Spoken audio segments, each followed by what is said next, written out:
দিন দিন আসলে আমাদের তাপমাত্রা যেভাবে বৃদ্ধি পাচ্ছে, যে আমরা গত ৭০ বছরের রেকর্ড অতিক্রম করেছি, সবকিছু মিলিয়ে আসলে মনে হয় যে মানে তাপমাত্রার জন্য আমি দুষ্টামি করেই বলছি যে মরুভূমিতে আছি। খেজুর গাছ যেহেতু, আর যেহেতু বাংলাদেশ,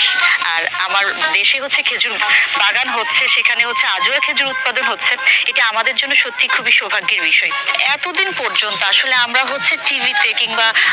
যারা হচ্ছে প্রবাসে থাকেন, বিশেষ করে মধ্যপ্রাচ্যে, তাদের ছবির পেছনে আমরা যে খেজুর গাছগুলো দেখি সেগুলি বেশ বড়, কিন্তু আমি যে বাগানটিতে দাঁড়িয়ে আছি এই গাছগুলো খুব ছোট, এবং এই ছোট গাছেই 4টি কাঁধি আছে এবং কাঁধিতে মাশাআল্লাহ প্রচুর পরিমাণে খেজুর ধরেছে। এই গাছ যখন আরো বড় হবে এবং খেজুর যখন আরো অনেক বেশি করে ধরবে, তখন আমরা আশা রাখতেই পারি যে এখন প্রতি বছর আসলে পবিত্র মাহে রমজানকে কেন্দ্র করে যে পরিমাণ খেজুর আমাদেরকে আমদানি করতে হয়, আমাদের হয়তোবা এই আমদানির পরিমাণটা কিছুটা হলেও কমবে। দর্শক,